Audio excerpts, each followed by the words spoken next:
Hello there, people of the internet. Caliber doesn't matter. And just me saying that is immediately going to get me a whole lot of hate down in the comments. I'm telling you right now, if you bring up something in the comments that I actually bring up in the video, that just tells me that you didn't watch the video, and I'm going to completely ignore your comment. Caliber doesn't matter. I've heard a lot of people tell me that, oh, I don't know, what's a good example? They don't like 9mm because it's so weak and pathetically anemic that they would never touch it. And then with the same breath, they'll tell me that they won't go with anything less than a .30 caliber because that is God's caliber and it is the most potent and available and capable system out there. Well, I hate to tell you, but a 9mm is actually a .35 caliber. Caliber itself doesn't matter. It's a .355 diameter bullet. That's a 9mm versus something like a 30-06, which is a .308 diameter bullet. The actual caliber, which is the diameter of the projectile, that doesn't matter, like, at all. There's very, very, very few applications out there where your caliber matters. What matters is what cartridge you're using and what bullet type you're using. Like, for example, I'm sure a lot of people are going to tell me, well, if you're going after something really big, then you're going to want a big caliber, and that's really not always the case. Like, for example, if you're going up against, I don't know, some kind of big game to where you need yourself a big caliber to be able to put that thing down. Larger calibers tend to have increased surface area, and that increased surface area tends to lead them to transfer a lot of energy really quickly and slow down rapidly, so you don't get all that great of penetration. So if you're going up against, I don't know, an elk, and you have yourself a 45-70, which would still absolutely put that elk down. But just for the sake of argument, let's say you're going up against like a really muscular, beefy elk that a 45-70 can't do, right? That really, really large, powerful 45 caliber round might, well, you might see better penetration out of a skinnier round just because there's less surface area with that round. Maybe something like a 30-06, oh, this is a good example. Maybe something like a 30-06, especially a black tip round like what I got right here. That'd be really good at penetrating that thing. But this is a good example of whatever job it is that you're doing, a smaller caliber going from 45 caliber to a 308 caliber, a smaller caliber with a better bullet design. I do not advocate using these for hunting purposes. This is just an example of a bullet having better penetrating capabilities. But a better bullet design to fit the job that you're doing matters a lot more than the caliber that you're using. If you're using just a 45-70 with, I don't know, cast lead rounds, which is extraordinarily popular, or maybe like just a jacketed soft point of some kind, maybe a flat nose, there's a lot of different options out there, you're likely not going to get that great of penetration for that. And so something like this right here, or maybe just like a proper bonded hunting bullet, maybe something like that would be a much better option to be able to get that particular job done. And you can even go smaller than that. Hell, if we look at 7mm calibers, 7mm Remington Magnum, you get yourself the proper bonded hunting bullet with that that's going to hold itself together, dude, that would just be really, really, really good at reaching the vitals of that elk to be able to put it down. Caliber doesn't matter. What matters is your delivery system, which is the brass case with the amount of gunpowder inside of it and the type of bullet it is that you're using. Like, actually, it's a really, really good example.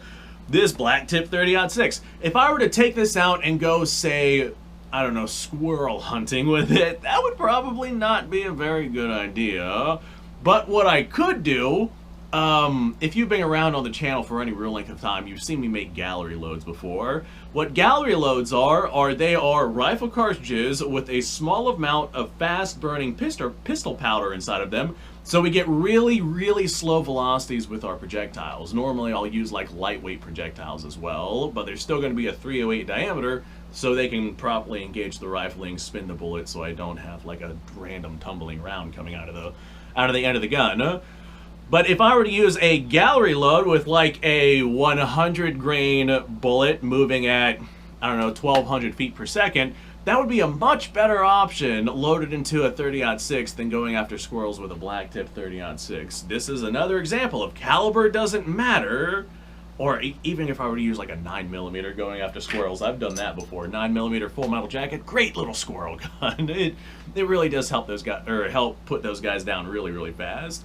But that's a 35 caliber round. Again, caliber doesn't matter. Another example of caliber doesn't matter. As a matter of fact, this is a really, really good example of caliber doesn't matter. This is a 223 round. This is a 55 grain bullet, 223. It's a polymer tip. I can't quite remember what the manufacturer of this particular one is, but it's a 55 grain bullet. Comes out of the end of the gun if we're talking about a full-length rifle, like an M16 barrel right here. It's going to be moving probably about 3,000 feet per second, since it's a 223 and not a 5.56 cartridge. So that 223 cartridge moving at 3,000 feet per second, that's not all that great. However, you go taking that same 223 bullet and you throw that bullet into a 22-250 with significantly more capabilities of that cartridge, you're going to see this round flying a lot faster. As a matter of fact, I think I could probably get this up to around 4,000 feet per second. We're adding another 1,000 feet per second to the velocity of that cartridge. And I tell you what, whenever that very, very fast little bullet smacks into something traveling at, oh, Mach Jesus, it's going to do some significantly more damage to that target than if it was being fired from a 223 cartridge. Here's another really good example. This is a 7.62 by 39. This is actually a 311 or 312 diameter projectile. So it's actually a larger caliber than a 308 diameter projectile that we're very used to seeing here in the United States. So this we're just going to call it a 312. This 312 diameter projectile onto the 7.62 by 39, that's a 123 grain bullet moving at about 2,300-ish feet per second. Depends on brand and barrel length and things like that. We're just going to call it 2,300 feet per second. Now compare that to, say, a 308 round, like what I got right here. This is actually a smaller caliber, not by much, but it is a smaller caliber than that of 7.62 by 39, but it fires a 150 grain bullet, so a heavier bullet traveling significantly faster, like 500 feet per second faster, because it is sending that 150 grain bullet moving at about 2,800 feet per second. So that little tiny 308 bullet right there is significantly more better in terms of power and capabilities than that 7.62 by 39, even though this one right here is technically a little bit larger of a caliber.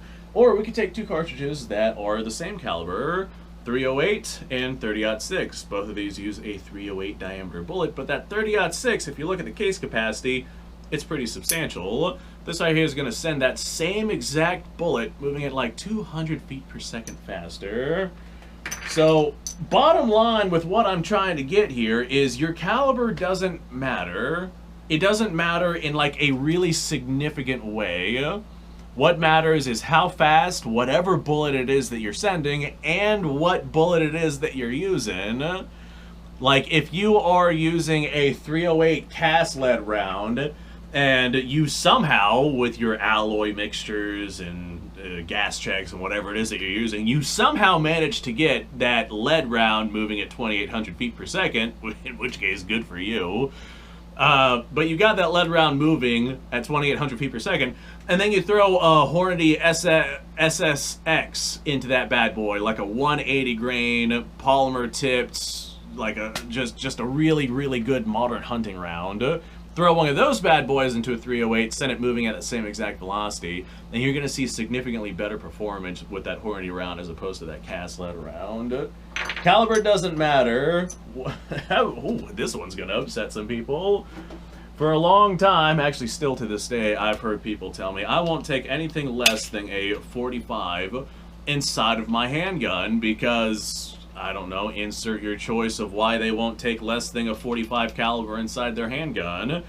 And normally what that means is they won't have anything less powerful than 45 ACP, but they always focus on the caliber, and I don't know why. Well, a 45 ACP is a 4.52 diameter bullet versus something like a 44 Magnum, which is significantly more powerful, coming at 4.30 diameter projectiles. It might be a 4.29 maybe even 4.28. I guess it all really depends on what style of bullet it is that you're using, like cast-lead rounds versus jacketed versus insert your choice here. But that smaller caliber 44 Magnum is way more powerful. Or even if we decrease the caliber by a lot, like say go down to 357 Magnum. 357 Magnum is significantly more capable as a cartridge than 45 ACP. But everyone always just focuses on caliber. I mean, hell, look at, actually this is a good example, look at 50 BMG. That's a 50 caliber round. Fantastic, big and powerful. Now compare that to the 50 AE of the Desert Eagle, which is also a 50 caliber. The 50 BMG absolutely blows the 50 AE out of the water. Or we can look at 500 Smith & Wesson Magnum. Fantastically powerful little handgun cartridge. But again, 50 BMG absolutely blows that out of the water.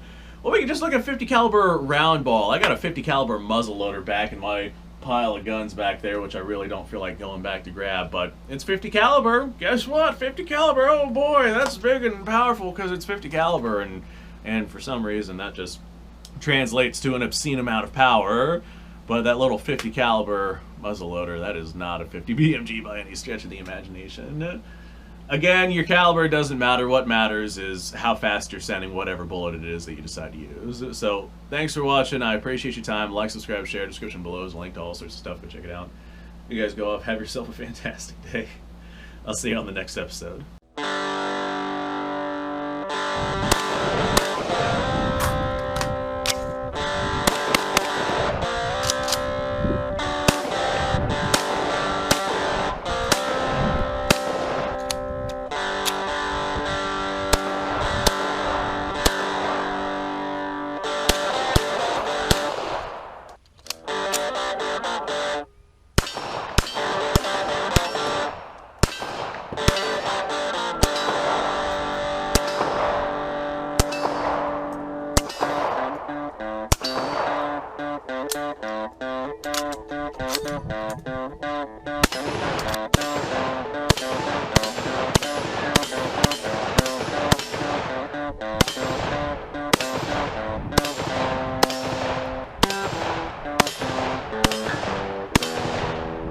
Been a little while since I've done this.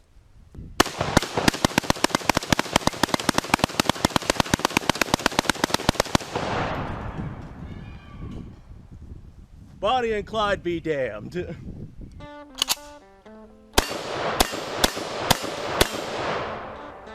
Poor man's Garrett.